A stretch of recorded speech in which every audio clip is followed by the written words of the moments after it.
All right, here is the lesson for today. We're going to return to the subjunctive, which we haven't talked about for quite a while. So what I'm going to do first here is remind you how to form the subjunctive. I'm going to go through it quickly. If you have questions, you'll need to pause and review this chart right here. Okay, so, whoops, that's not a good circle, that one. Okay. So remember, there's 3 steps to forming the subjunctive. Number 1, start with the present tense yo form of the verb. Okay, so remember you have to keep stem changes in here, like tener becomes tengo.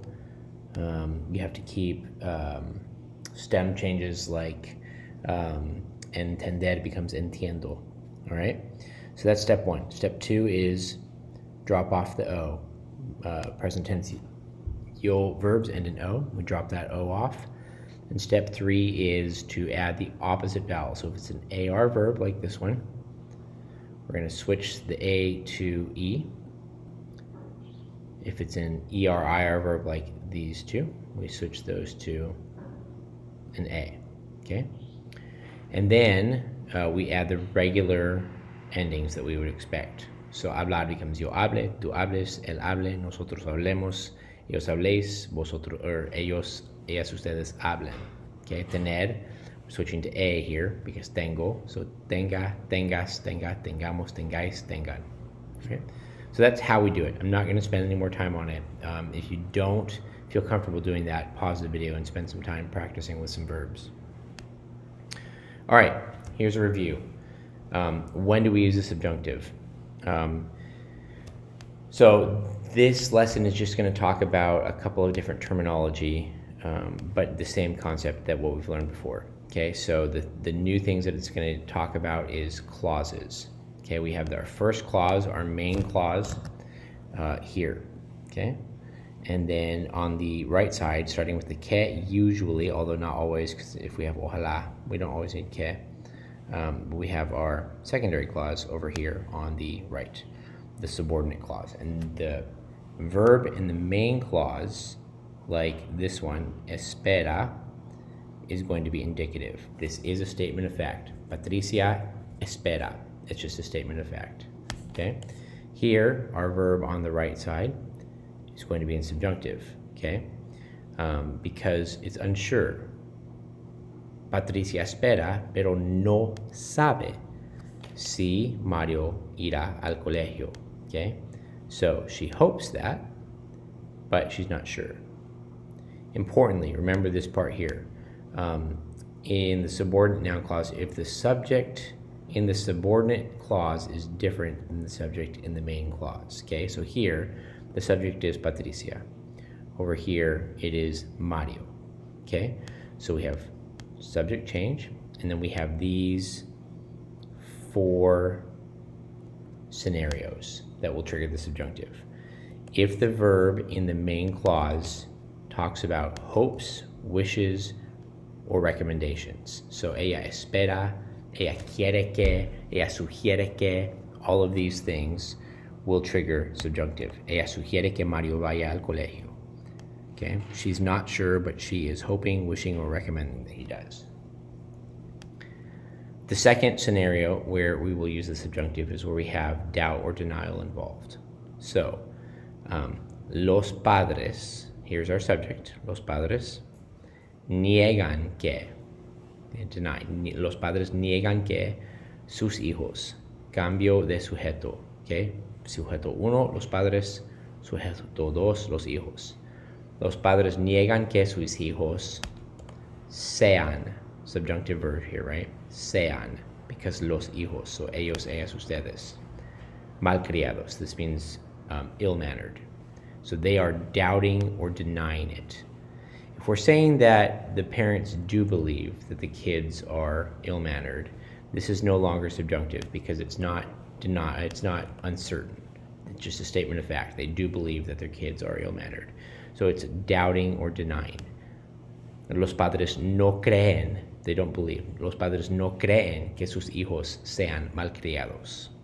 All right? So first one, if the main clause verb is in the is expressing hope, wishes, or recommendation, or second one, if it's expressing doubt or denial, okay? Then the third scenario, emotion. And this doesn't totally fit with our idea of uncertainty, but it's a big rule that we learned, so hopefully this will be a review. If the verb in the main clause is expressing emotion about a scenario and there's a subject change, then we're going to use the subjunctive in this subordinate clause. Just for, a million extra bonus points, what are the two subjects? What's the subject in the main clause and what's the subject in the subordinate or secondary clause? All right, hopefully you got it. In the main clause, it's yo, because me. Here, what is it? Well, our clue is in the verb, haya. This is conjugated for él, ella, usted, and it's referring to violencia. Me alegro de que haya menos violencia. Less violence. Okay, so that is the subject in the subordinate clause. Okay, so any sort of emotions. Los padres están alegres de que los hijos coman las verduras, right? Any sort of emotion there with a trigger phrase. Last is kind of a new idea, but it's kind of a grouping of some of the other categories that we learned. So it's grouped under the term of judgment, okay? So if the verb in the main clause is expressing some sort of judgment or evaluation, and there's a stem change, then we're going to use subjunctive in the secondary clause. Es sorprendente, it's surprising that los políticos no puedan solucionar el problema. Another way to think about it being judgment, we might say, es malo que los políticos no puedan solucionar. Okay, it's really bad that politicians cannot solve these problems.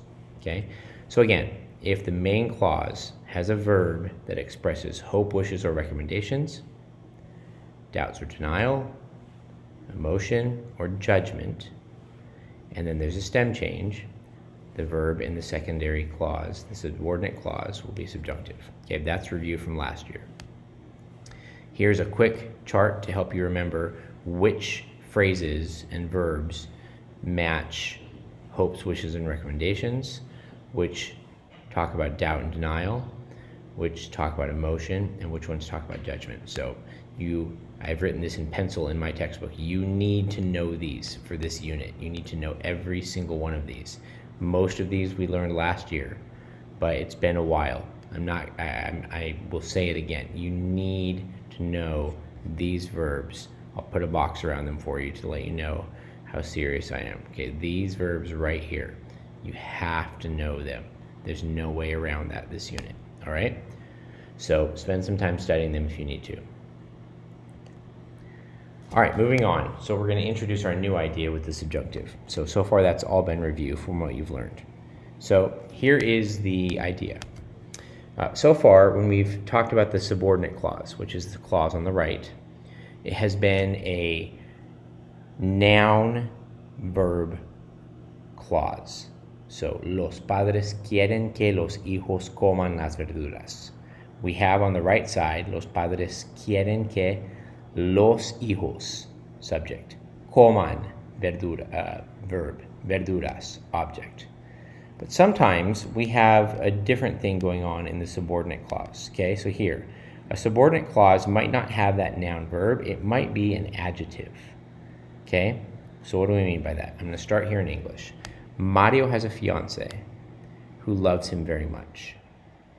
Her name is Clara, okay? So this is saying, on the left side, Mario, here's our subject, tiene una novia. This is a statement of fact, okay? So we're going to use indicative. But here is our secondary or subordinate clause, que lo quiere mucho.